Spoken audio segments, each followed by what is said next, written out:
What's up, Thrashers, and welcome back to the Thrash Maniac 99 YouTube channel, and for another episode of the Horsemen podcast, episode 21, I believe. And, Yep. wow.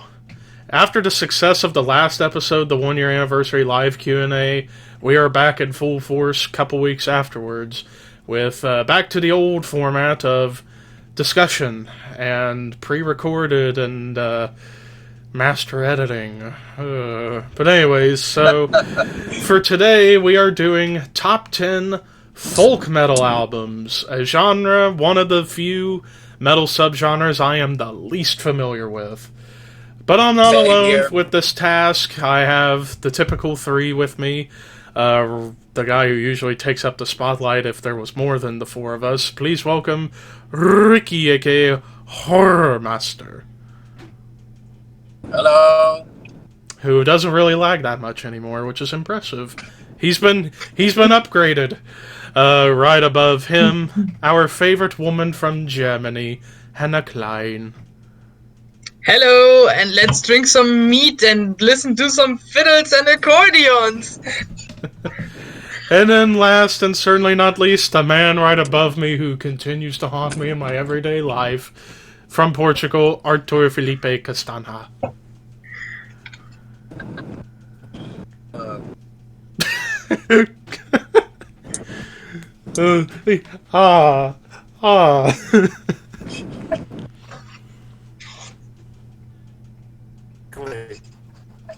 I'm trying to solve the murder. Okay. Okay. Alright, so for this episode, yes, we're doing folk metal albums, and I said on the intro, this is one of the few subgenres of metal that I'm the least familiar with, along with power metal, avant-garde metal, and symphonic metal. Of course, you all know me. I'm a big thrash, death metal, and prog metal guy, an old school metal guy. Not so much folk, but I do have a ton of respect for folk metal, and from everything I've heard, I really, really liked. So I was able to, over the past week, listen to some albums to get prepared, and I actually have enough for a list here, which is amazing for me. Some of my choices, at least, are going to be very odd. One choice in particular, when we'll get into it later, that might be more controversial than Ricky saying The Satanist is the best black metal album of all time. Yeah. Rub it in. Yeah. Maybe you'll get a chance to rub it in today on me, because we'll see how it goes. But, to get everybody else's perspective of how they got into folk metal, for me, I got into it because of Lockhorns on Banger when they did the folk metal episode. I was like, this is an interesting subgenre. I didn't really listen to much of it until this past week to get prepared for this episode. Of course, I had heard of albums from years past, like I heard Moon Sorrow back in 2016, bands along those lines. So that's basically how I discovered it. So, Ricky, what about you? Probably similar story. Yeah, same thing when Loggers in the folk metal episode. That's how I got into folk metal, and it's one of those subgenres that I'm not too familiar with, but I do respect the artistry for it. But it's a good genre to listen to, especially when you're having a great time and just drinking. Or you're in a dark and mysterious place for some bands. Oh, yeah. Hannah. Probably one of the two big experts of the genre of this group. There are a lot of overlaps between the genres I listen to, and I mean, there's a big overlap between black metal and folk metal and a lot of other genres, and that's mostly how I listen to it nowadays. I got into the genre mostly when I was exploring bands such as Sabaton, Amon Amarth, and I mean, closely associated to them are probably bands like Korpiklani and stuff like that. I mean, just music you love to listen to and get happy, and I mean, great live bands as well. Encourage you to drink and let loose and stuff like that. And it probably must have been like 2009 or 10 when I started listening to it. Mostly different bands like Levi and a lot of these go-to bands when you start listening to metal nowadays. And also, a quick side note, just the other day, Hannah's birthday happened. Happy Yay! late birthday! Yeah, birthday. And how old are you now? I forgot. Take a guess. 23? Almost. 24. Yep. Alright. That was 1 year off. So, but at least I'm she getting isn't. old. At least she's not the baby of the family, right, Ricky? Shut up. And Artur's the old man, and I'm the second old man. No, you are the virgin. Concert virgin. I'm the cranky old man. I'm a virgin in more ways than one, so there you go. You opened the door on that one. All right, Rick. I already got Ricky's. Artur, how did you get into folk metal? Mostly thanks to my friends. I mean, one of my best friends from time to time is a DJ in some clubs, and he started to put on some bands that I did not know about it. I think it was something between Insephirum, Corpiclani, and some others that I'll be talking about as well. And I just got hooked into it. I mean, it's vibrant, it's catchy as all hell.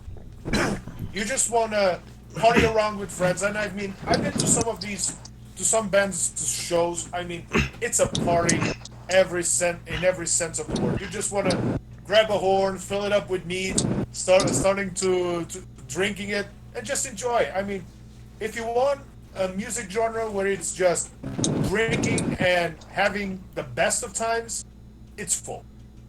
It has a bit of everything. Although, as Hannah said, there are some bands that are on the borderline. Yeah, after all, I would say folk metal would overlap quite a few genres, particularly black metal, power metal, prog metal, and even death metal for some bands. So I would say primarily those subgenres where you could see overlap with folk quite a bit, particularly black metal and power metal, in my opinion. And power metal at times. Let's even a subgenre. Yeah, well, with one album later in the list, we'll get into how I would make the argument that the subgenre it's associated with isn't a real subgenre. But nonetheless, so now that we've gotten our stories out there of how we got into this fun and also sometimes dark subgenre for some bands, let's get into the list. So I shall begin. Of course, I'm the one who is probably the most least familiar with folk, considering, like I said, I'm a thrash, death metal, old school metal, and prog metal expert, so to speak. But I did have two honorable mentions. The first one was actually one I was wanting to listen to, but I ran out of time, and that was Tyr Ragnarok. Really wanted to listen to this album so bad, but didn't have enough time prior to recording to get around to it. But I will check it out at some point. After all, Ragnarok, I'm a big Thor fan from the Marvel movies, but also I like Norse mythology, and this is definitely right up my alley. But the other one that I have on my honorable mentions is one that I listened to. I brought up Moon Sorrow a little bit ago. The album I chose was actually their last album, Yamulten a.k.a. from 2016, because that was my first exposure to this band, and I thought, these guys write long, complex, soft, atmospheric folk metal songs with that black metal veneer to it. I think that last album of theirs probably is their darkest so far. Yeah. And also, I have the album over there on my shelf. I bought the special edition that has a second album with two covers, and one of those covers is Rotten Christ Non Serviam, played by them. It's great. Yeah. And I remembered when I did the top 50 albums of 2016, I want to say this album was somewhere in the top 15. if I can remember. I'd probably have to go back and watch those videos, even though they were, in my opinion, not that good, because I was using a headset, not a professional microphone, so I kind of cringe at the idea of watching back my old videos, unless I thought they were good. But yeah, Yamoltan a.k.a. by Moonsorrow, my second honorable mention on mine. Hannah. I've got quite a few. The first one is Kruakan Tuatha Nagel. The thing with Kruakan is, this album is of course groundbreaking for setting the whole genre into movement, but personally, I'm not the biggest fan of Kruakan. Same goes for Skyclad. I find them, for me, Skyclad is too soft, whereas Kruakan, I just can't really connect to them. Although I think this album is good and important, it's just not my favorite. Then the next one is Korpiklani, the Spirit of the Forest. I really like early Korpiklani. The first 4 or 5 records, I loved them, especially when they were singing a bit more in English. And but the thing with Korpiklani for me is they have released too many records, especially lately, and that's why they kind of drifted away from my radar. Then the next one, I wasn't really sure which album to choose, so I simply put both on the honorable mention list. It's Battle Metal and the Varangian Way by Turisas from Finland.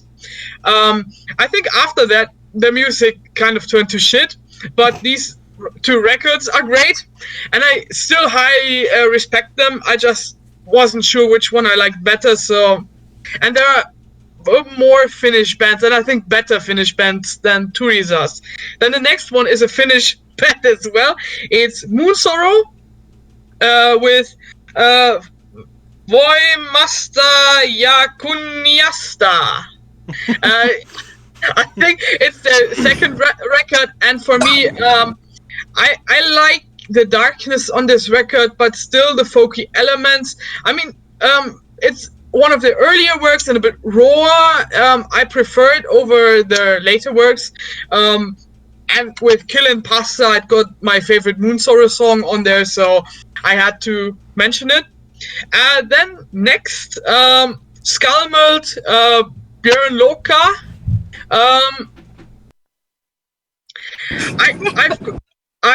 I almost put this on my number 10, but there's another No, they're from the Faroe Islands. Sorry. I wanted to put it on the list, but I simply ran out of space.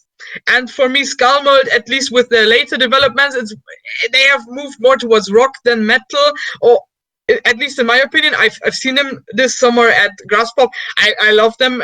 This album is great, but I ran out of space.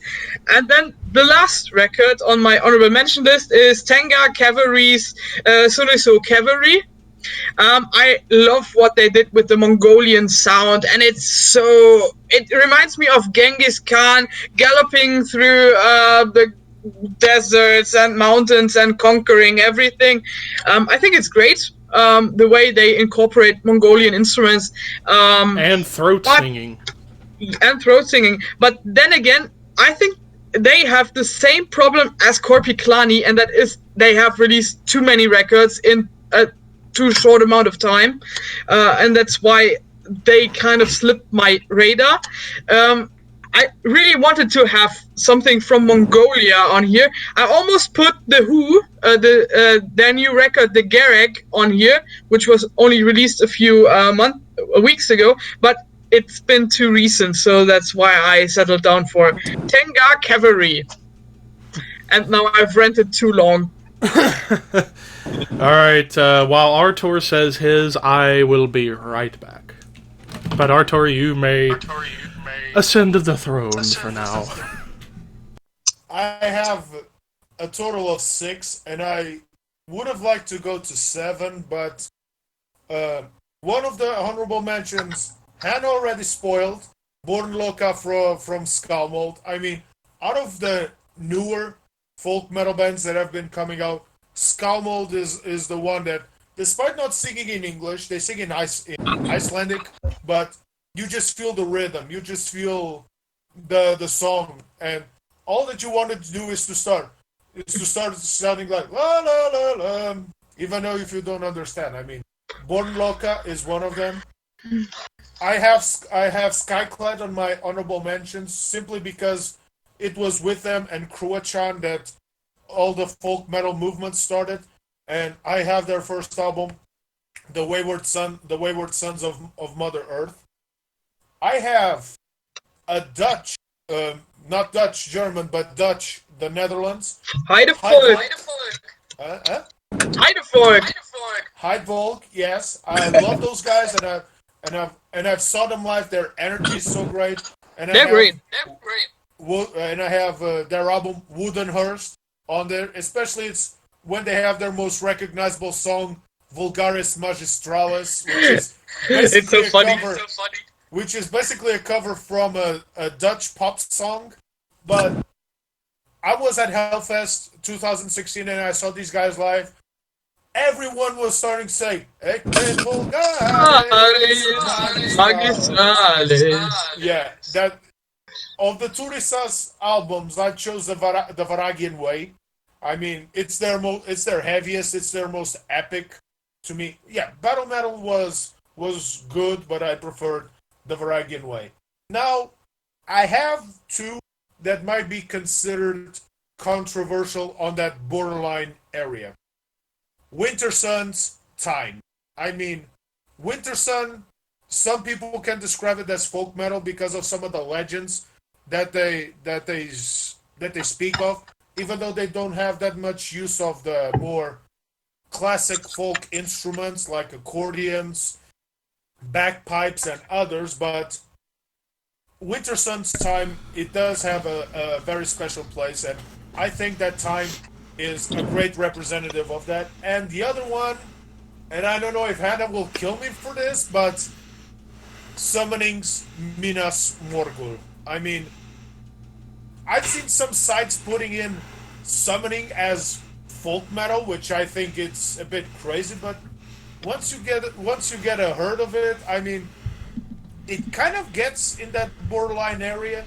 So just for the sake of it, I've put Minas Morgul on it. Although Stronghold could have been a great candidate to it, but that's just it. So what were the other ones that I missed? Just honorable mentions. The other ones that I put: Wayward Sons of Mother Earth by Skyclad. Born Loca from Skalmold, Woodenhurst from Heidvolk, and the Varagian Way by Turisas. Okay. Alrighty, well, also did me. Artur. Sorry. That's a new running gag. I have to bring out the remote to make sure things go smoothly. Alright, so now time for the actual top 10 list. I forgot you forgot my honorable mention. Oh, I did? Oh. Yeah. Wow. Poor Ricky. Alright. Well, I just have one honorable mention. Yay! This one's a bit controversial because it's one of those borderline albums. And it was an album that Lockhorns, they were trying to put it, I don't think they did, put it on the list. And that is Hammerheart Bathory. I felt good. It's his number one. What? No, I was just taking a guess. Oh. But I don't think Hammerheart. I don't think it's wrong to say that Hammerheart that Bathory can have some folky elements to it.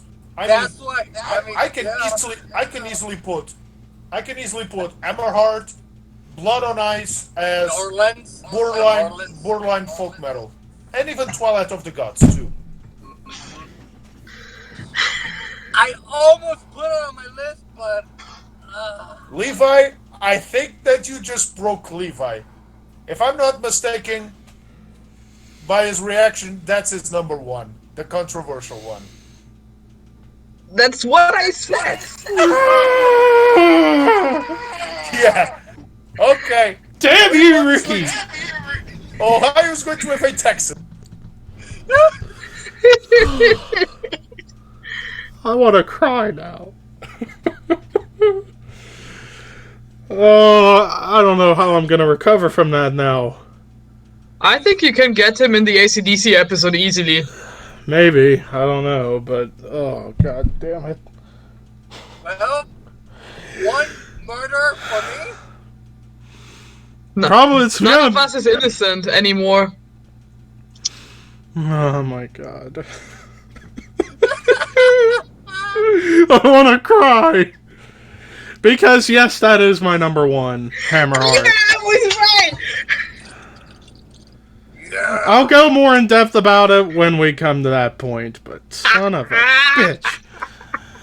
Okay, now to the actual list.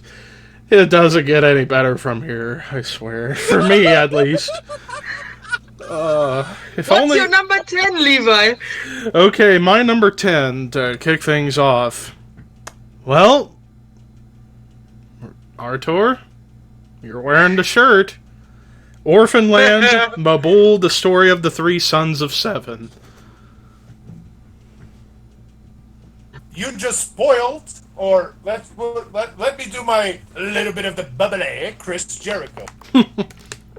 It's on my list, and it's number 7. Oh, I was gonna say, if it was number 1, then I would have gotten a little bit of my own revenge, I don't know. Well, I also have it. Hannah knows my number 1. Okay, Yeah. so, but yes, Orphanland, Mabul, the story of the three sons of seven. Put that on the list. Really liked the combination of the Middle Eastern Oriental folk with their, at the time, progressive death metal sound. Kind of like if Opeth was more of a Middle Eastern band with more folk elements, so to speak.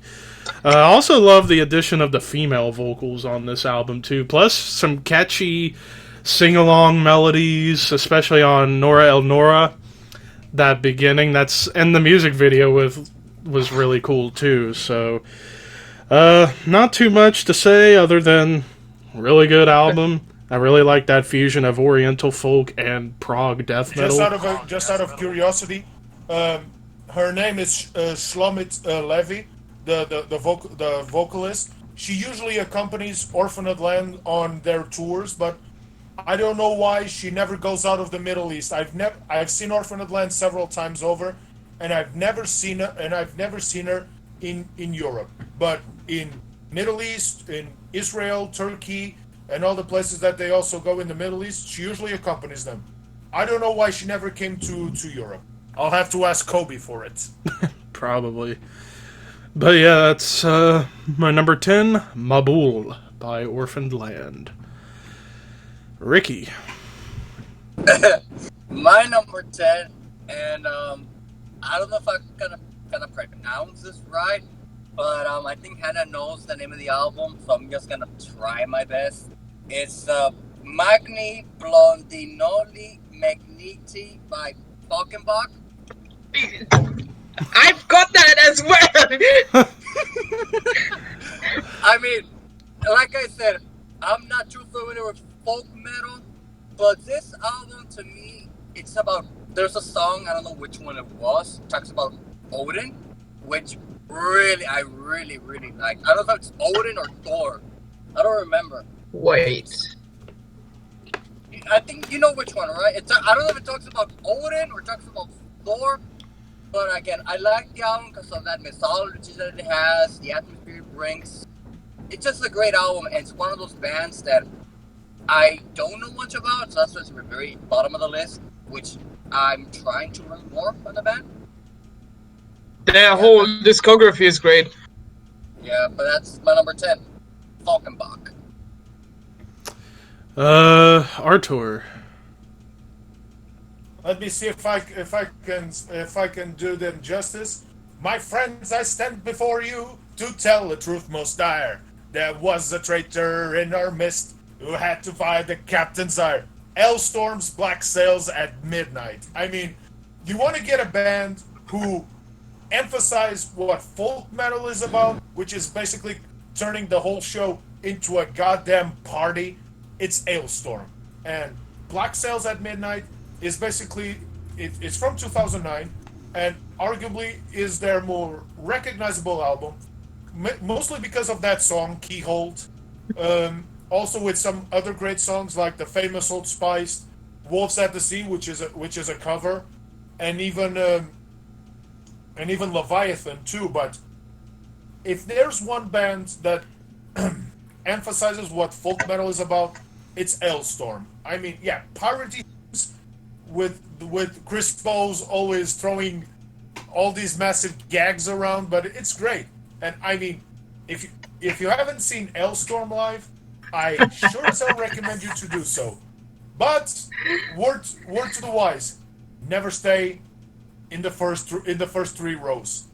You'll get pelted with just about everything. And just to throw this out there, with Hailstorm, who will ever forget their cover of "You Are a Pirate" from the Lazy Town show? Probably one of the best cover songs ever. And I grew up on that show when I was a kid, so it was so cool. And the music video combining the Lazy Town show with the song. Beautiful. Just beautiful. Alright, Hannah. My number 10 is Eric the Red by Tyr from the Faroe Islands. I mean, it's a great concept album about Eric the Red, obviously, who explored and colonized Greenland. I mean, he's an important person in the Viking history of Northern Europe, and I really like what Tyr did with this story on this album. And I mean, the music itself, they're more leaning towards, at least a bit more towards power metal at times with their clean singing, but still have their heavy moments. And I mean, they're the biggest music act ever, having come from the Faroe Islands. And I've seen them live. They're awesome live. Nothing bad to say about that. No, I was saying that I saw them live too, several times over. They're great. And I was going to make the argument too that Tyr's last album that came out this year, you could argue, is definitely more power metal, if anything. And I like their last album. In fact, if I can remember, it might be top 15 album of the year for me. Even though when we do that episode, it's only 10, but you get the idea. Alright, time for number 9. 9. And Yes! I will let Hannah start this off. From power metal to black metal, this album leads a bit more towards black metal. It's from the Ukraine, a bit controversial because of their ideology, although not on this album. Nocturnal Mortum, The Voice of Steel. Obviously, they're controversial. I already said that, and I'm not the biggest fan of their ideological messages, but luckily this album stays clean of that, although there is a very patriotic song about the Ukraine on here. But what shines on this record is the music. There's so much Slavonic folk on here, and it's amazing how they blend it with black metal. It's great. I mean, you feel like you're transferred to Eastern European forests, great battles, dark woods, and everything else in between. I think this album is great. I'm not a big fan of them personally, but I love this record. And I think it's one of the finest examples of Ukrainian folk metal, maybe even the finest. Ricky. Well, you mentioned, as your honorable mention, my number 9 is Ragnarok by Tyr. Again, one of those albums talks about Norse mythology. I love Norse mythology. Thor, Odin, Loki, you name it. Same thing with Falkenbach. Those two bands I'm not really familiar with, but after listen to their albums, this album to me stands out the most, and I think that their latest album is great. Like you said, more power metal than folk, and or you can say Viking at times, because the majority of some of these albums that we're mentioning could had the borderline between Viking and like I said, pirate metal. Even it doesn't even have a subgenre, which I don't think it is. It's part of folk metal. You know, it's a great album. Great album that I can just we'll listen to and probably watch Thor Ragnarok. Yeah. My number 9, Corpiclani's Voice of Wilderness. My number 9. I listened to this album last night and I was just like, whoa. Especially the song Beer Beer. You want to talk about a folk metal anthem? There it is for you right there with Beer Beer. Vodka. I'll double down on the Corpiclani side with my arguably number 5. Alrighty. But yeah, that was a fun album to listen to. Perfectly encapsulates what folk metal, most of folk metal is about. It's about having fun and having a good time. So yeah, my number 9, Voice of Wilderness by Corpiclani. Wow, that was so stupid. Artur. My number 9 is also a tier album, but I've considered Ragnarok and I've considered Ragnarok and I've considered Eric the Red, but in the end, I chose By the Light of the Northern Star. I mean, That's a great record.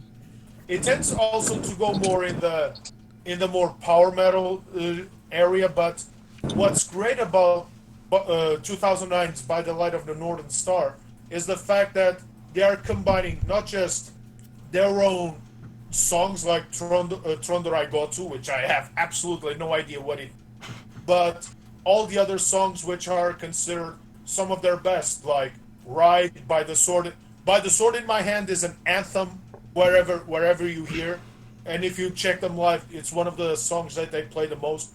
All the Heathen Hammer High, try to say that 5 times straight, it rolls on your tongue, but it tends to be more of a power metal sort, but what's great about it, it's the fact that they pick on all of these Norse, Faroese traditions, and traditional folk songs, and they make it in their own. Number 9, By the Light of the Northern Star by Tyr. And while we're at it to number 8, how about you begin number 8, Artur? I am a big sucker for Kruachan. I mean, their latest album was on my top 10 best albums. I think it was of last year. And since I had mentioned in my honorable mentions the Wayward Sons, the Wayward Sons of Mother Earth, I could not give a shout out to Kruachan as well. But even though I could have chosen Trona, the album that Hannah said, I think that Folklore, which is their second, it kind of puts more in emphasis what Kruachan is all about, and especially we're talking about old school Kruachan, not when they started to diversify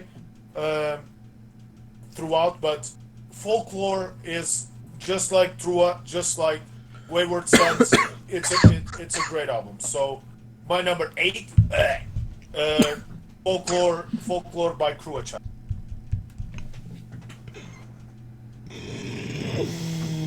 My number 8. Oh god, that was terrible. My number 8 is I'm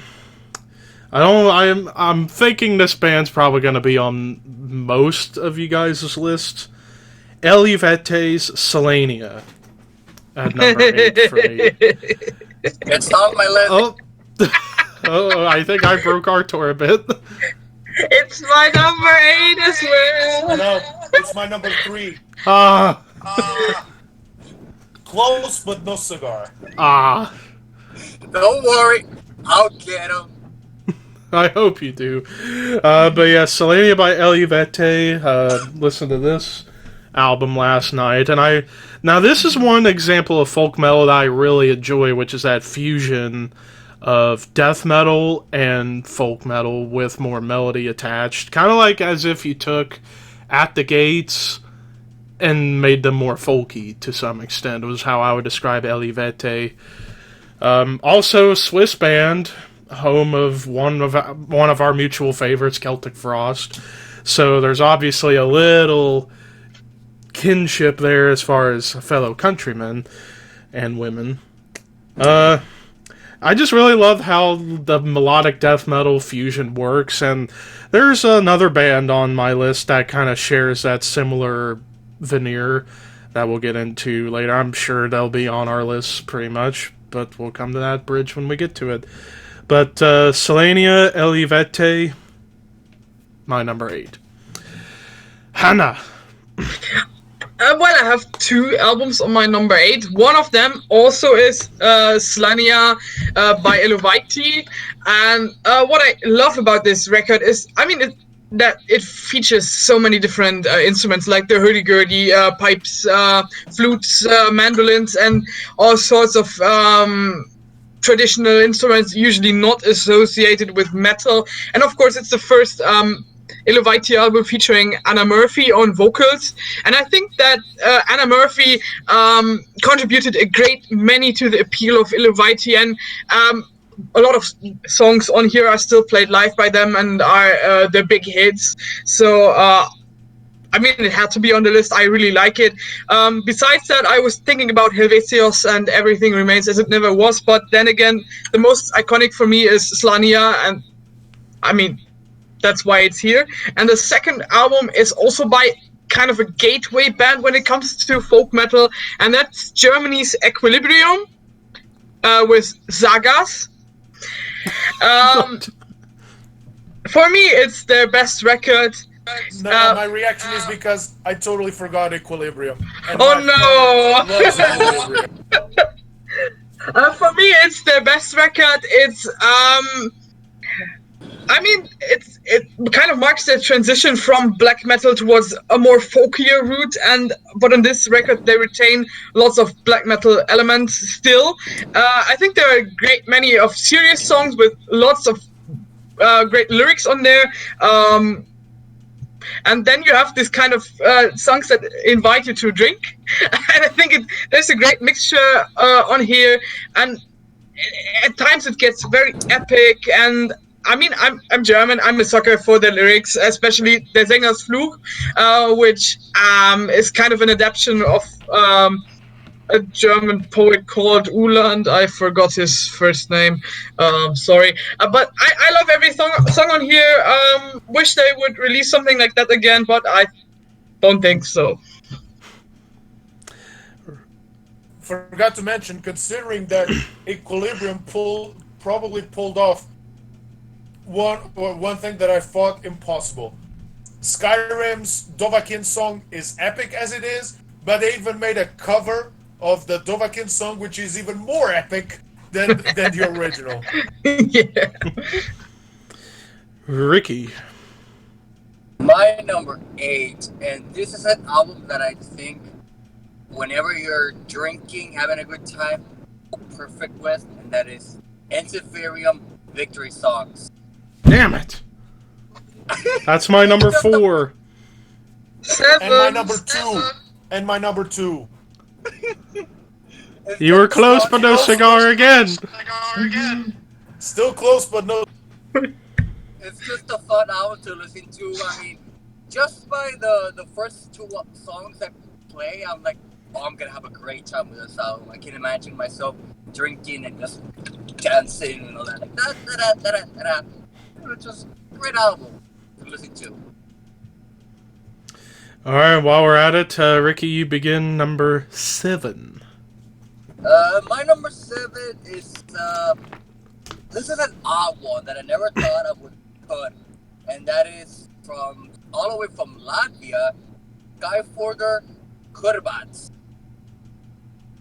This is a band that I got into late last year, and as I was doing research on this episode, the album came out as considered folk metal, which I was like, this could be an interesting choice. And I listened to it a couple of times and more. And it is, in my mind, a folk metal record. And it talks about, it's half of it's in Latvian language and some of it's in English.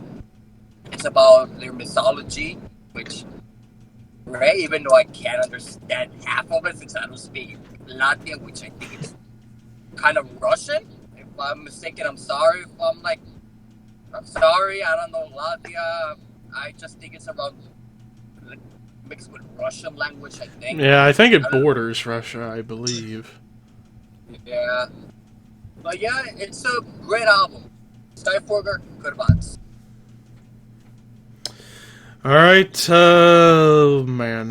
Hannah, you're number 7.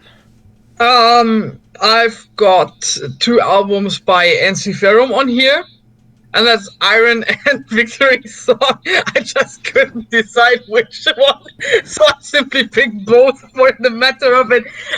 In my opinion, I mean, if Corpi Klani and Moon Sorrow had a baby, it would be Ensiferum.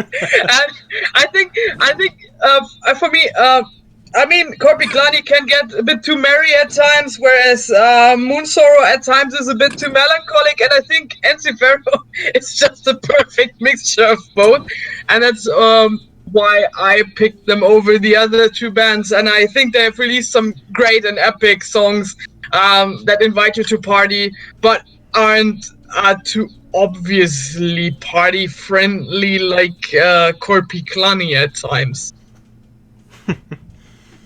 Artur. Well, kind of Levi spoiled a bit my number 7, which is, pun absolutely non-intended, Orphaned Lands, Mabul, the story of three sons of seven. I mean, although I almost considered put All Is One, which is this T-shirt, or The Never Ending Way of Aurorier, but in the end, I kind of chose their most iconic one, Mabul. The story about the Great Flood, something we heard about when we talk about Noah's Ark and such, although they have more Judaism and Islamic influences in the middle of that story. But, I mean, Orphaned Land, despite what many people have to say about them, they're a great band. Coming from a country which is on constant warfare between Palestine and Israel, and forming a band with all these guys with different religions, that is all by itself. And Orphaned Land are as much beloved in their country as they are outside of it. I mean, it's great. And even some of the songs on this album that are still iconic to this day, like Ocean Land, Kiss of Babylon, Nora El Nora, and especially when at the time they had Yossi, which played the oud, which is a traditional Middle Eastern instrument. It just made it a whole lot better. And Orphaned Land very much deserves a spot on this list. So, number 7, the story of Three Sons of Seven, Bubble by Orphaned Land. Alright, and now my number 7. I'm gonna gush a little bit because every time we talk about Borknagar, I always have to bring up the man himself, Wintersorg. How much I love his voice, because he reminds me so much of guys like James Hetfield, which is more my wheelhouse as far as singing. So I wanted to pick an album from Wintersorg. The one that I chose, Til Fielos, his first album. I really, really love his fusion, his take on folk and black metal mixed, and even some traditional heavy metal appears on this too. Like, there was a guitar solo, I can't remember which song, but there was a guitar solo on there that reminded me so much of bands like Iron Maiden and Judas Priest. So, and also I just love Wintersorg's voice. I mean, as much as I like ICS Vortex, to me, Wintersorg to me is the voice of Borknagar. But Wintersorg as a solo artist, Vortex does a great job in the True North album. He does. not denying that at all. But yes, Vintersorg, and I also love how he sings in Swedish on this album as well, which is a nice touch on top of that as well. So yeah, my number 7, Till Fjälls by Vintersorg. Do you also hear this noise? It's coming from Ricky. What noise? Sounds like the AC hitting the phone. Yeah, that's where I have my phone. So I pick it up. Okay. Well, it's not there anymore, so that's fine. Alright, moving on to number 6. I shall begin on this one. Number 6. Actually, Vintersorg was the first of 3 straight albums on this list that borderlines black metal and folk. But the next one might be the big one as far as straddling the line of black metal and folk metal. Windir's Artur. I gave this one a listen over the weekend. Wow.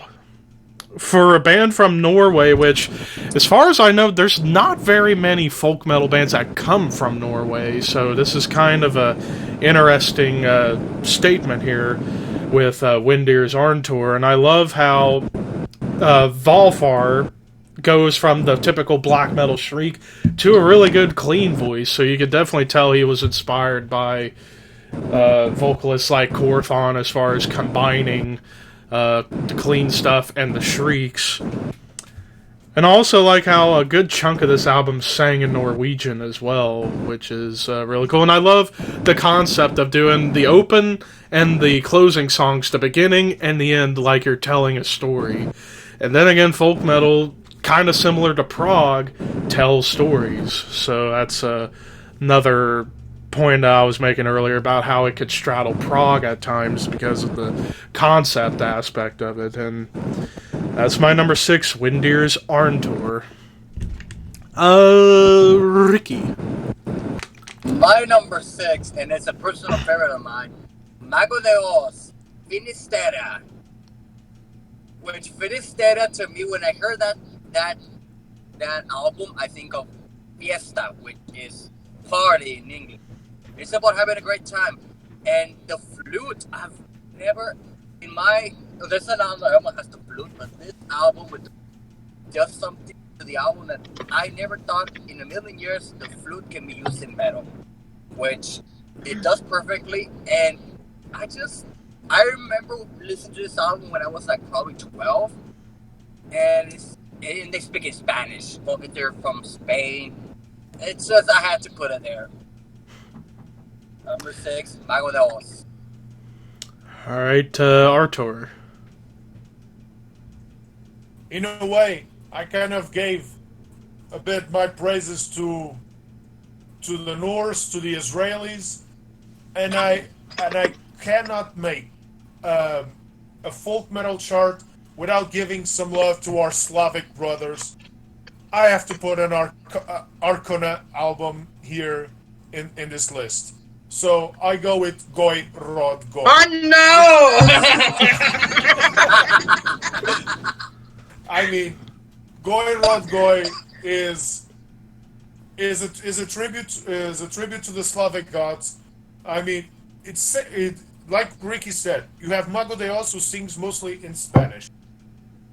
Arkona sings all of it in Russian, and all of the legends that they bring from the Slavic legend is absolutely great. And Marsha's scream, I will throw a dart, may miss, may not, and say that if we talk about metal vocalists or female metal growlers, Marsha is one of the most underrated there is, because everyone wants to talk about Maria Brink, wants to talk about Alyssa White-Glass, Angela Gosso, even the new one from The Agonist, but they don't mention a lot Marsha Scream. Especially since in this song, she goes for all the different registers. She goes to the death metal growls in Yarilo or Goy Rod Goy, but it goes also to the more high-pitched vocals, like in Liki Besh Martyr, which translates to Faces of the Gods. So, number 6, Goy Rod Goy by Artur. Alright, Ricky, Ricky. your aircon. What? The It air conditioner constantly makes comes noise. through the mic. What?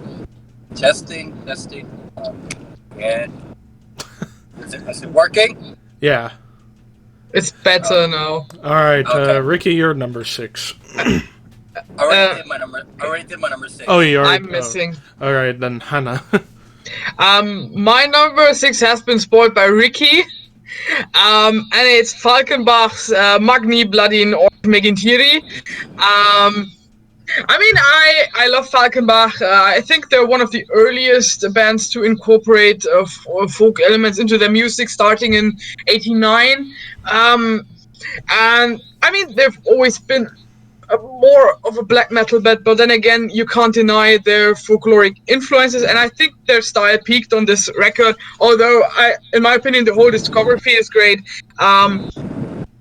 I mean, on later albums, they even started to sing in a kind of ancient German dialect. And this one, I mean, they talk a lot about Norse mythology, incorporate lots of atmosphere and instruments on here.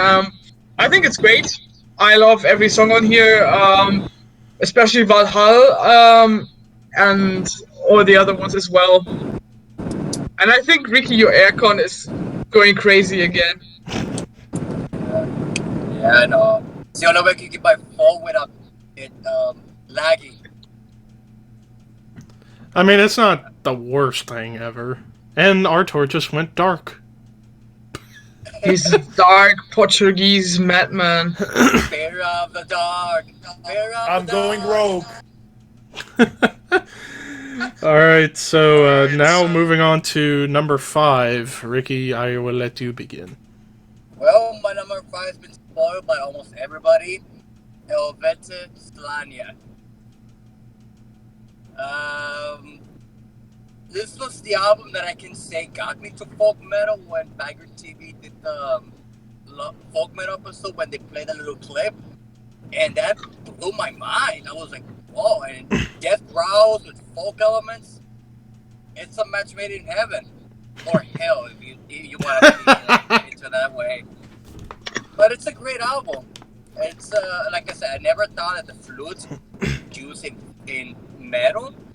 Death growls with that story-based way that they did the album.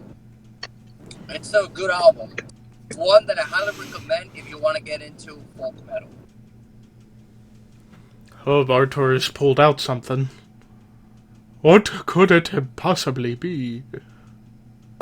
Not for Alright, Hannah. I've got 2 albums on my number 5, both leaning more towards black metal. The first one is Roots by Saur from Scotland. I mean, this could be. Generally it's considered to be atmospheric black metal, but I disagree. And I think. Wait, sorry. I think the minute you listen to it, you can clearly hear the Scottish influence on here. I mean, it's very clear in the melodies and in the way they incorporate fiddles that they're from Scotland and are very proud of their heritage. And Andy Marshall simply is a great composer. He has showcased his abilities on every album they've released so far. But Roots, their debut, I have to agree. I have to say is my favorite. And then the second one from a very different location. I wanted to have something from Asia on here. I was thinking about Dusk, and there are also some Japanese folk bands, but the one that came instantly to mind is Zuriake from China. They are also considered to belonging to this kind of atmospheric black metal branch, but I think the folk influences are very perceptible and very clear on this record. It's called Gayun. No, Guyan. I'm sorry. Released in 2015, and I think it's a great piece of work. you can hear so clearly that they're from China and incorporate Chinese folklore. It's amazing, especially in a live setting. I think if you want to listen to a particular song, it's either Sleepwalking or The Lorn Goose, both of which are great masterpieces of songs. Great record, highly recommend both records. If you want to listen to something a little bit more different.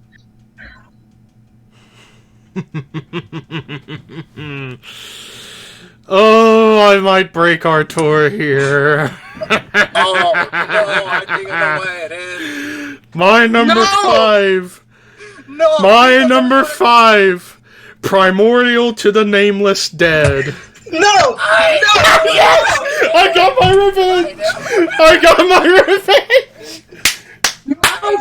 Finally! I got you! I got you! Yes! Oh! Levi! High five! I knew it! Oh, God. Wait, You mean this? Yes, I mean that. Wait. Artur! What time is it over there? Yeah, correct. Oh, Alright, 6 p.m. You're going to the gallows! and Hannah's got the vinyl. Oh, my Hannah! God. You're straight to the gallows! What? You're going to the Straight to the gallows! gallows. I'm going there and I'm hanging Levi.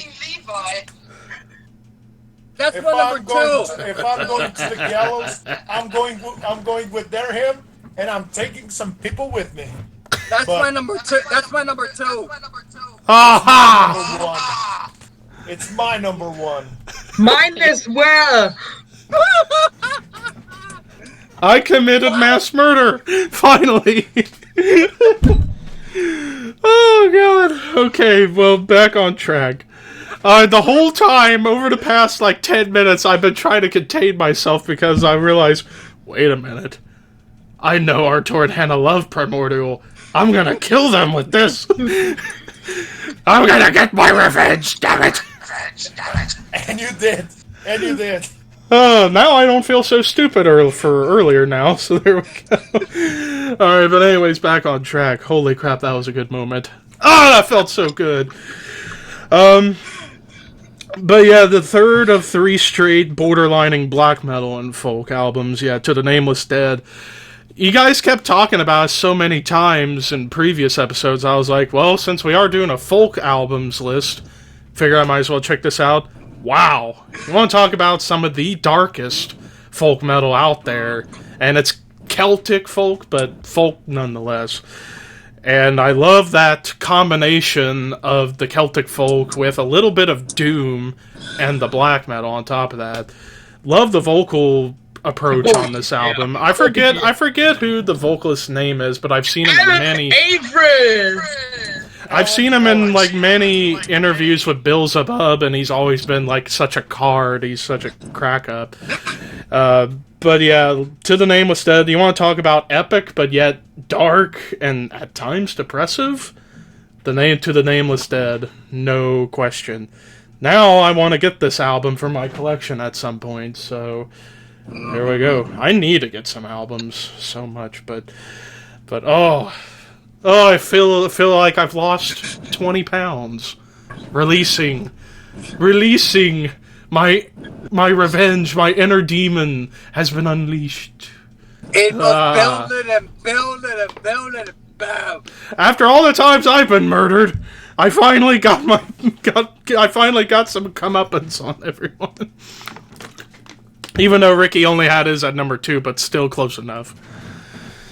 Whew. Alright. You were getting there, especially with Slimy and Victory song. You just that felt so good. But now Artur, you're number 5.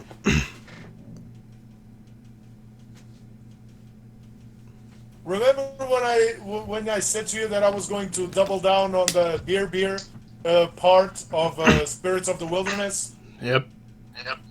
Craquello by Corpiclani is my number 5. And you just need to say one word or one song here on this album. Vodka. Exactly. Thank you, Anna, for spoiling. Always Feeling awesome. No more feeling bad. Your eyes are shining. You are the real man. Exactly. It's always the problem with the Germans. They can't have fun. I disagree with that. We don't always go to holidays in Belgium or Poland. No, you come to us. You come to us. And that's the truth. No, but if there's one song that will send crowds into a frenzy, no matter if you're a folk metal fan or not, it's Vodka. I mean, everyone will go crazy. Everyone will start to sing.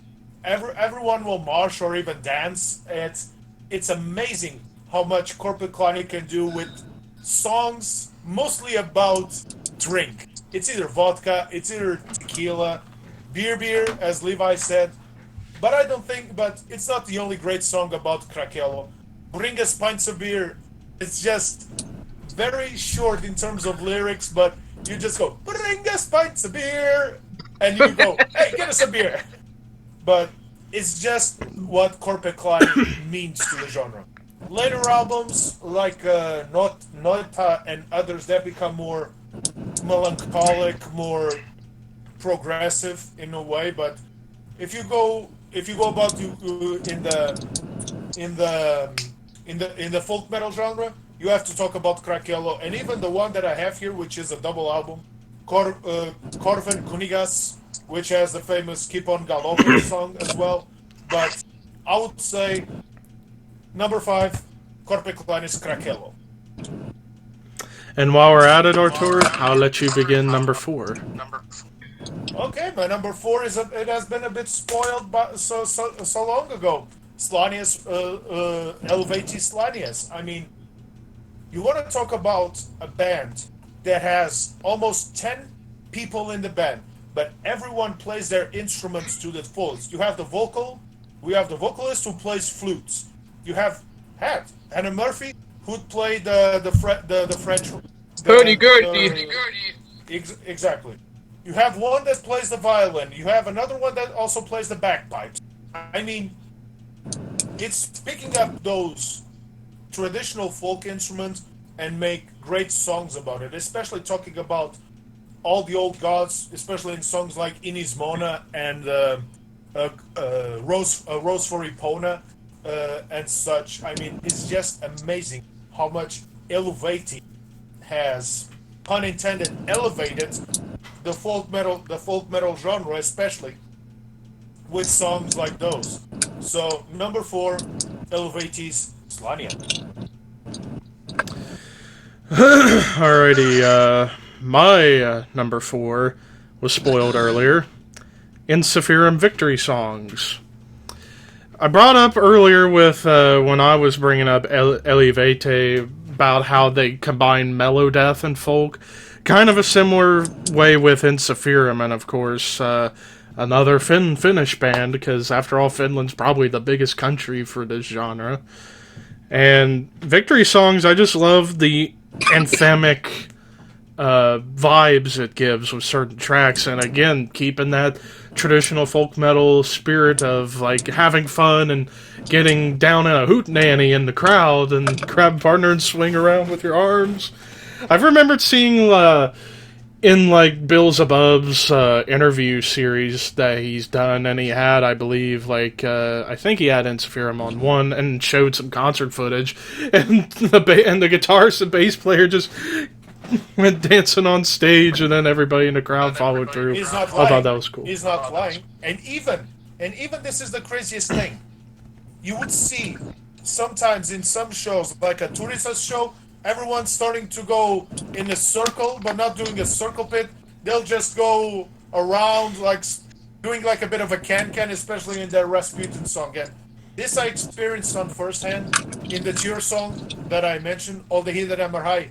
When they came here to Portugal recently, everyone just sat, everyone or who was mostly in the middle, we just start, and I was there too. We just sat down, we started to row like we were in a Viking ship.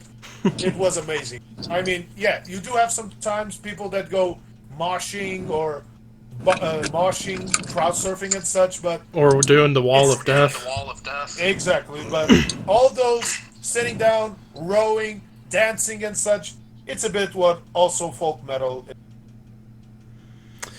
All right, Hannah. My number 4 has been spoiled and mentioned before. Nora, Nora, it, but I like it so much.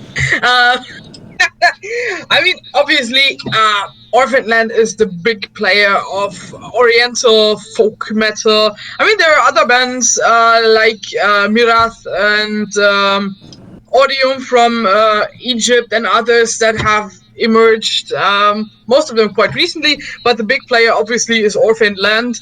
And I mean, they've been going on for so long and still release great albums. All is One is obviously a masterpiece, but I had to pick Mabul because obviously it's the most well-known album, and I also like the story behind it, the story of the three sons representing Christianity, Judaism, and Islam, trying to spread peace, but kind of failing throughout the story of this record. And it's just great how they try to unite all those religions in this place of conflicts. And I mean, the attempt itself is should be honored. I think they have been nominated for a Peace Prize, something like that, and they should get one. I mean, for this message alone and for the concert and the message they spread. And I think Mabul is simply great. Ricky. Well, Hannah already talked about it. Orphan Land Mabul. I mean, both Hannah and Artur described it perfectly. What more can I say? And while we're at it on you, moving on to number 3. My numero 3 is also been spoiled. Skyclad, the wayward son of Mother Earth. Regardless, that's probably the one folk metal album that started the subgenre, which I understand why. That's why I put it this high up on the list, because it's very influential. And I didn't want to put it as my number 1 because I'm not a big fan of Skyclad, even though I listen to them from time to time. I understand the influence, but it's a great album, but not the way that I enter folk metal. So it's like from Helveta, I think Helveta it's a perfect album to enter the folk metal. Just my opinion. My number 3, another borderline album. This one borders quite a few subgenres. It borders folk, borders black metal, borders post metal, borders prog, borders doom. Agalok the Mantle.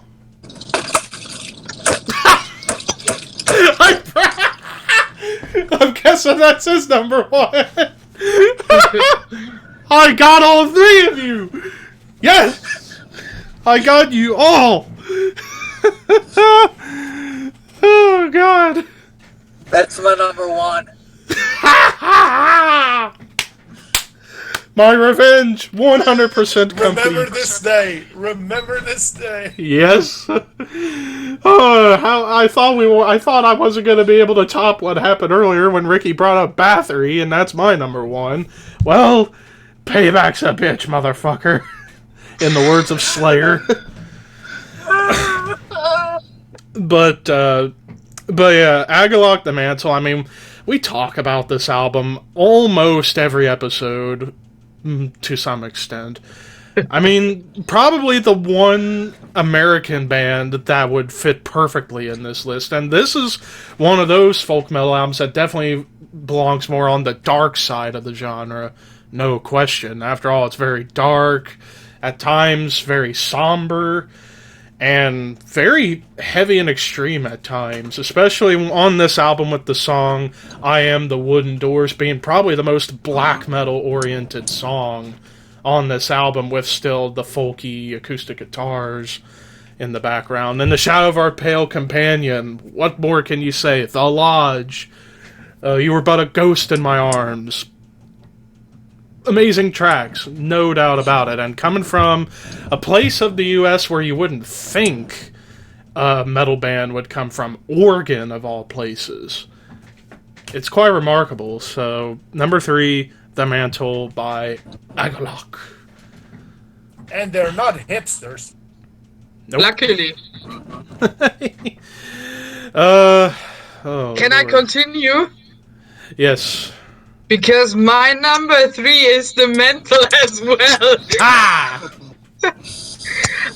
I was actually contemplating for quite a while whether I would put it on this list, because in my opinion, The Mental, I mean, there are a lot of folky elements on here, but if I would put this into one genre only, I would put this on a doom metal list. And if we ever should do a top 10 doom metal albums list, this will appear for sure. But I think an argument can be made for them to be on both lists. And for me, The Mental is just groundbreaking. It marks a transition for a.k.a. and especially showed how creative and capable and diverse the American extreme metal scene that leaned a bit more towards the black metal side of music was actually going to be. And I think their forefathers, they're groundbreaking. This album is the greatest piece of music, in my opinion, ever coming from this kind of scene.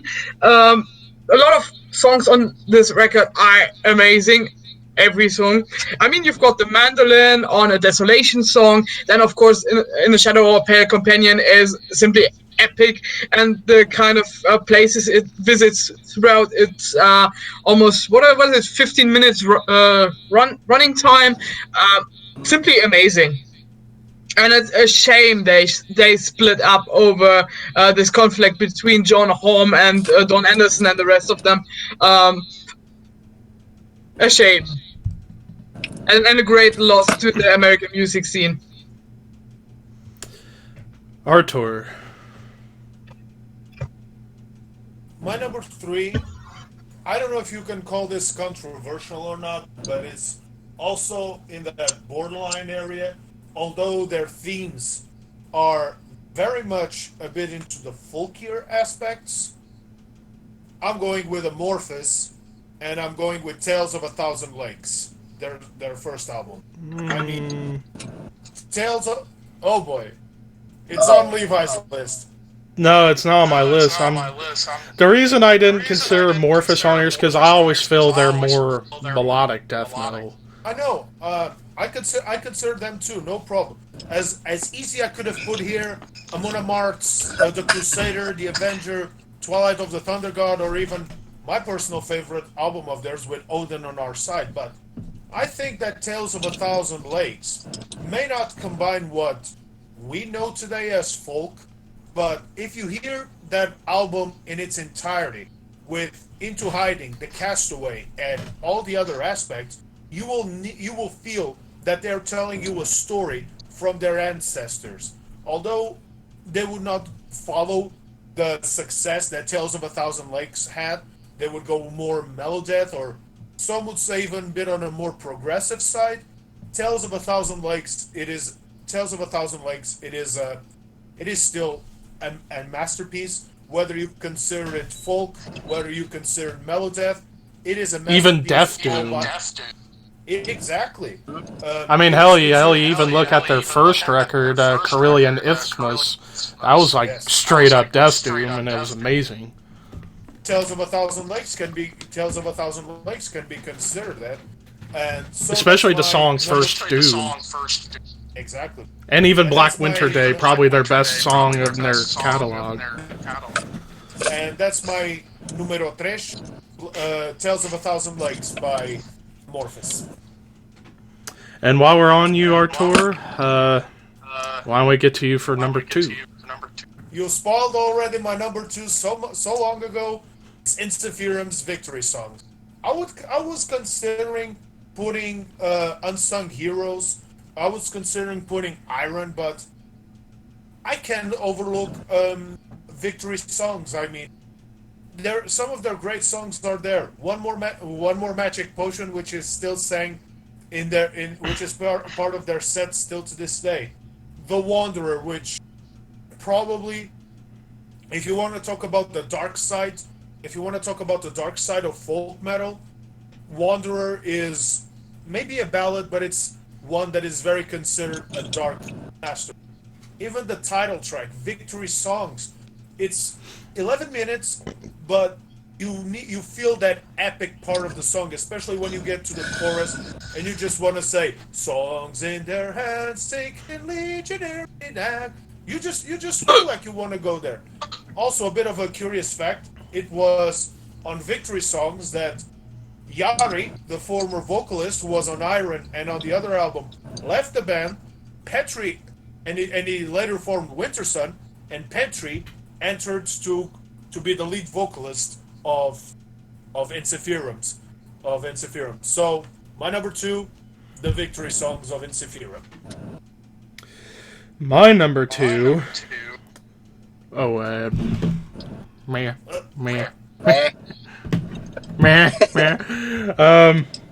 My number 2, the band has been brought up several times, Skyclad, but not the Wayward Son of Mother Earth. I went with A Burnt Offering for the Bone Idol for my choice. Mostly because I felt with Wayward Sons of Mother Earth, there was only one real folk metal song on there, The Widdershins Jig. Whereas on A Burnt Offering for the Bone Idol, much more folk in there. And if you ask me what is the folkiest thing of the genre, the fiddle solo in Spinning Jenny doesn't get more folk than that. A fiddle solo rather than a guitar solo. And I also really like this album for its combination of folk and my huggable, lovable favorite genre, thrash metal, considering Martin Walker came from the cult UK thrash band Sabbath, then formed Skyclad after he was gone from Sabbath. And the Burnt Offering for the Bone Idol, there's a lot of soft melodic moments, but a lot of heavy stuff on here too, and a lot of gallops, kind of almost like a thrash version of Iron Maiden to some extent, with some of the rhythms and the riffs. But of course, Spinning Jenny, the fiddle solo, is a good enough case to put this album on anyone's list, because nothing's folkier than having a fiddle solo on a song rather than a guitar solo. Ricky. Well, my number 2, Primordial to the Nameless Dance. And this was an album that I remember the first dry run that we did. Both Hannah and Artur convinced me to listen to this record, and I instantly loved it. And then on the second dry run, Hannah showed the set list, and I went crazy because this is a brand new band that I discovered by you two guys that I never thought black folk atmospheric can create this masterpiece of an album, especially with the song Gallows Hymn, which is my favorite from the record because it is almost the same vibe it gives, like Hallowed Be Thy Name, which, like Artur said, there were 2 songs. If I'm going to the gallows, it's either Hallowed Be Thy Name or Gallows Hymn. Nothing can touch this album except my number 1, which it's, you all know what it is. Masterpiece of an album. I can go on and on and on. I'm so broken over that. Oh God. Yeah, Hannah and I are doing the eyebrows to one another. Hello. Speaking of Hannah, you're number 2. My number 2 has been spoiled by Artur. It's Koi Rode Goi by Arcona. Um, the first time I listened to this thing, I was on a school bus in the middle of nowhere in uh, eastern Washington. I got blown away by it the first time I listened to it, and again, and time again. Whenever I listen to it, it's so amazing. I mean, how they incorporate their Slavonic influences, sing in Russian, how Masha screams and sings, and everything in between. The emotions you get through this album. I mean, it's melancholic, dark at times, but then it's so uplifting on songs like Yarilo, and all the guest appearances on Namoi Semle. For me, that's their best song. Always will be for me. And every single song on this record is awesome, and together they form something, some a great entity, and I love it. Can't get enough of it. It never gets old, and I think that's always an indicator for great music if it never gets old, and this album definitely doesn't. All right, well, number 1 time. Ricky.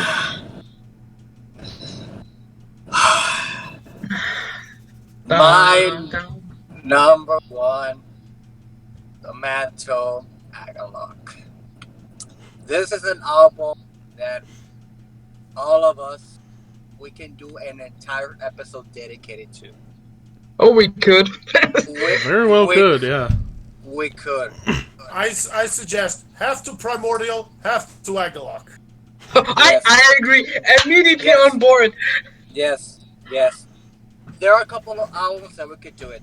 The Mantle, The Nameless Dead, and The Satanist. But the Mantle, I remember the first time I listened to the record was around 5 years ago. I had 30 minutes before heading to work, and I put YouTube on random play songs because I was in my black metal phase at the time.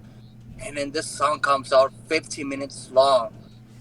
And it blew my mind, especially when it says, God is not dead, which I'm like, black metal, God is not dead.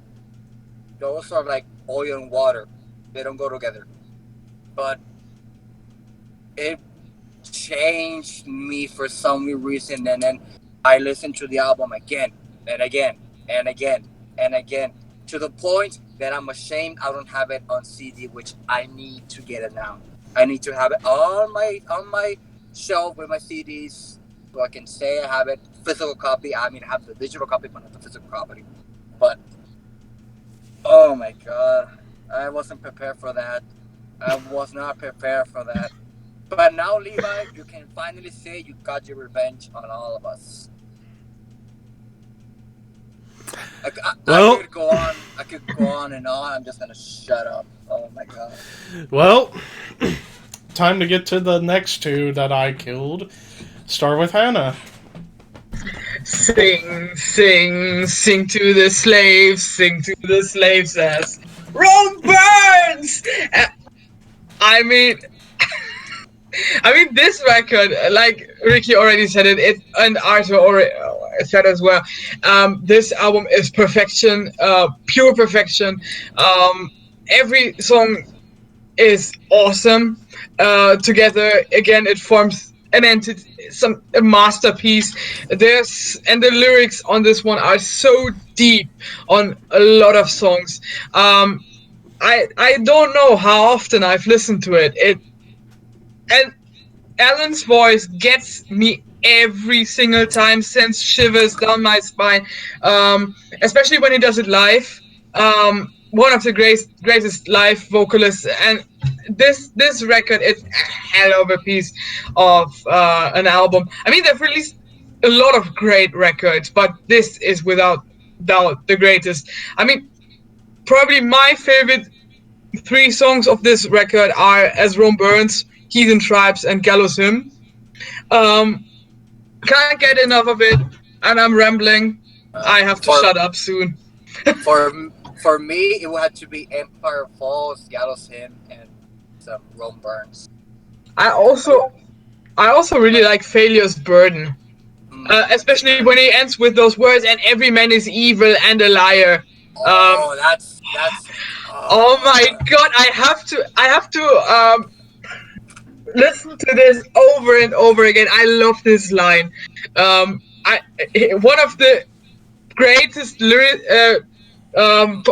poets, lyricists in metal. So overlooked, so underrated, but so good. Yes. If anyone's watching, The Mantle and To the Nameless Death, go listen to them. You have to. It's the law. Absolutely holy grail of extreme metal. Yeah. Artur. Have I here, you would take every truth for a hollow victory. Empire Falls, I mean, The Nameless Death.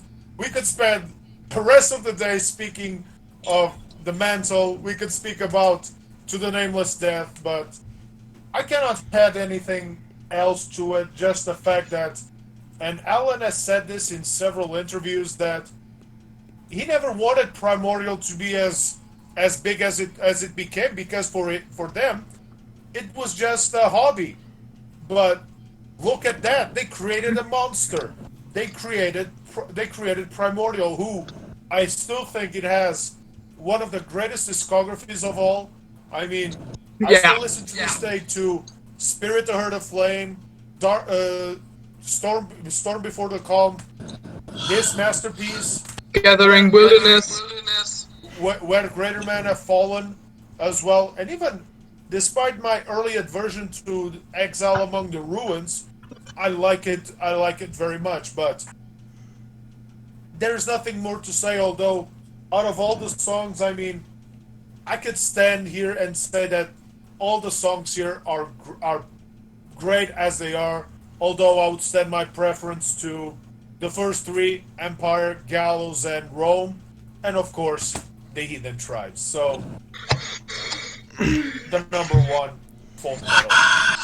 And also with Primordial, just to go to show how far they've come, they're also on Metal Blade Records too, which, wow. You wouldn't think a band from Ireland or a black metal band would end up on a label that was mostly a death metal and thrash metal label, but goes to show you how appealing they were. Shows also the great taste in the part of grind. Well, my number 1, Ricky brought it up in his honorable mentions. In my opinion, the album that started the genre, Hammerheart by Bathory. I mean, great story behind the album where Korthon basically, after the first 4 albums, the self-titled, The Return, Under the Sign of the Black Mark, and to a lesser extent Bloodfire Death, got away from the black metal sound, while production-wise still raw, lo-fi, but musically, not so much.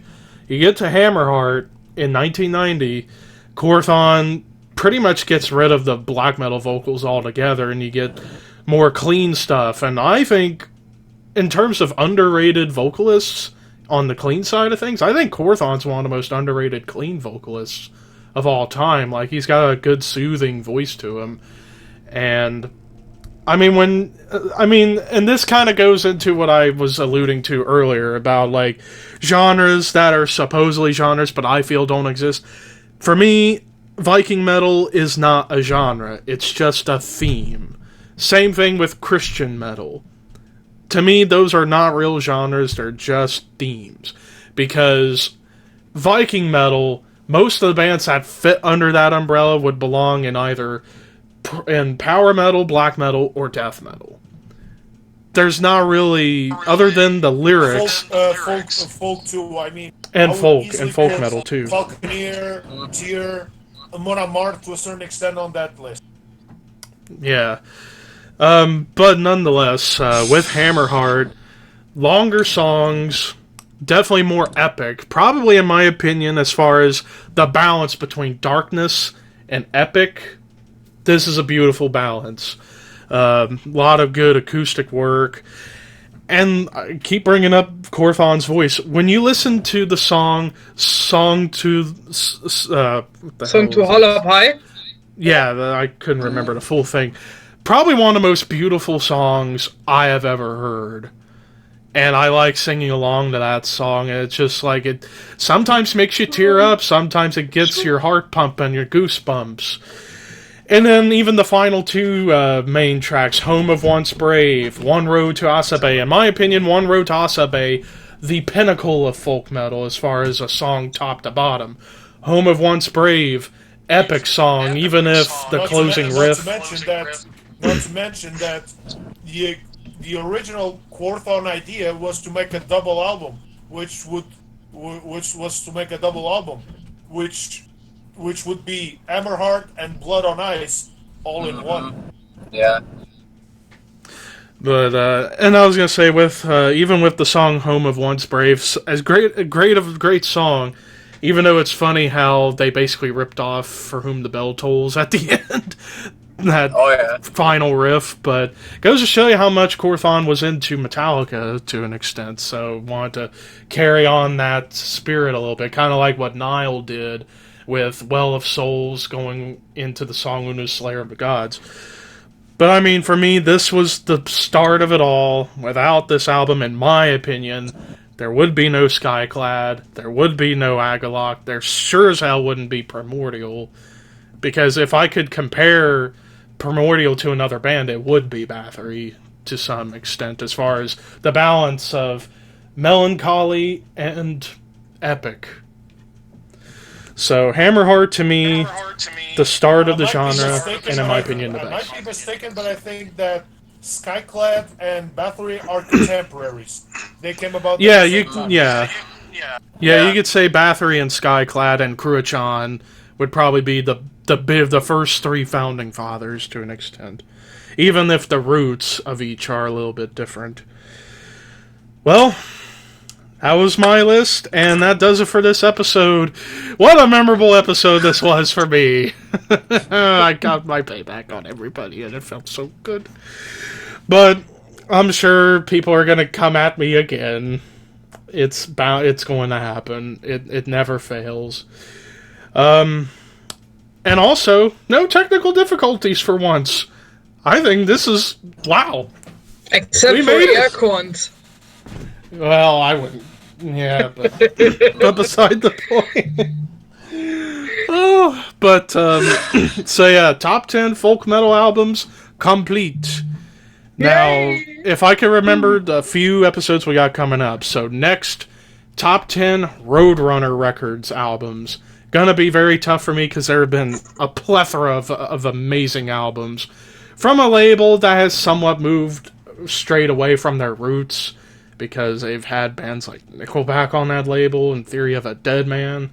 But at least they're kind of starting to get back to their old school ways a little bit with getting bands like Gojira and to some extent. But yeah, that's going to be a fun list to do. And then after that, AC/DC songs. We hit Ricky's Breaking Point. And then after that, depending on scheduling, top 10 prog metal albums with Cover Killer Nation special guest. Because, like I've stated, I've wanted to do a video with him for so long, and I felt because he's going to be gone after this year, get him on like a little retirement thing with this episode. After that, not sure. We got so many ideas, so many things spinning in our brains. Hell, well, I was going to say maybe we could have kept the spirit of Lockhorns going by doing subgenres, but now that they're coming back, we don't really need to. So, I'm trying to think of like any other cool ideas we could really do that are somewhat different from what we usually do. Debates. We did metal and fashion. We did religion. We did censorship. Censorship. We did religion. We did fashion. Mm-hmm. Yeah. So Please don't. Please not on feminism. Oh, No. No, but No. I was thinking about an idea so we could go to a bit of a debate. Metal in video games. I mean, video games that have inspired metal. I mean, the entire of Doom soundtrack, which is basically an 8-bit edition of Slayer, Metallica, and such. And discussing some of the effects to this day. Also, looking at movies. Yeah. Oh yeah. Metal. Or movies and television in metal. Here's the thing. Yeah. Metal in culture in general. In general culture. Yeah. I mean, we got ideas spinning in our crazy minds. Or if you have an idea for those who are watching, simply send us a suggestion if you want to have us cover a certain topic. Yeah. Yeah, we're open to discussion for the Probably most part. everything except metalcore. And except politics. Oh yeah. Oh yeah. I don't know. I know not everybody here would want to do that. I wouldn't mind doing a metalcore episode because I do have a lot of opinions about that genre. I mean, And there are great albums, mostly the old stuff from the 90s and early 2000s. But then we have to go back and get the censorship topic because of the PMRC, which is, say it how you want to say it was a political organization. Yep. we're gonna get Perhaps to we them. could... And we Perhaps also we have could- to. And we also have to Okay. do top 10 records of 2019 at some point. At the end of the year, Yeah. yes. Yeah. I would say more likely we would do that episode early, mid-December. Because Early I'll be to honest... mid-December. Yeah, I was going to say, because I'll be honest, after November, not really much coming out. The earliest to Christmas. Mm-hmm. Early. Yeah. Yep.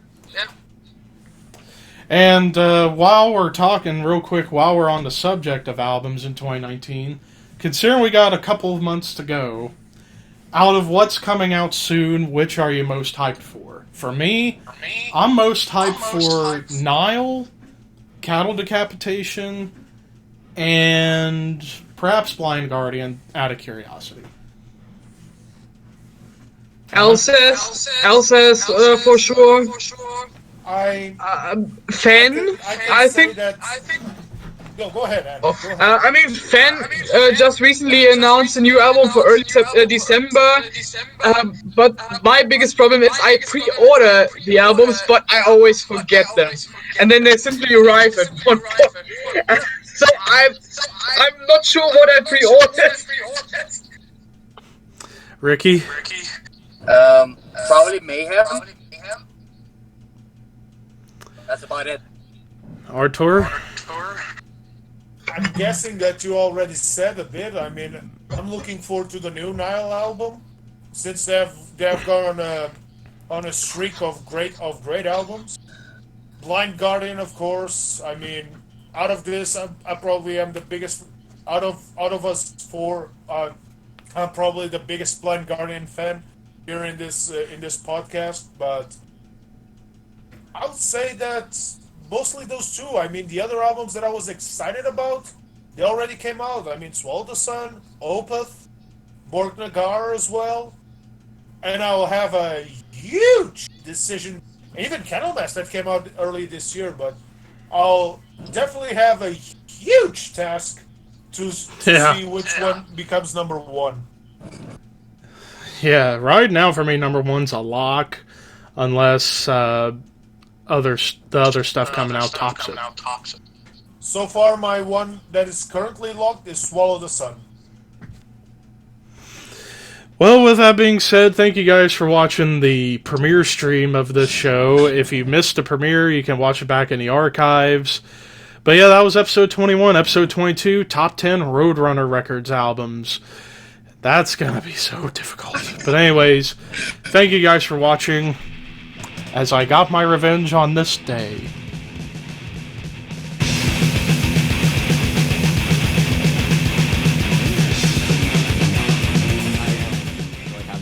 What? Oh, good lord! Holy fuck! Oh my god! Ah! Quit trying. You had the gun too. Oh shoot! I forgot. Oh, You're my okay. Tessa, oh god. Ow! Oh my goodness. Holy. Somebody What shot just Ix. happened to Carson? Somebody shot I Orcs. face planted a freaking container.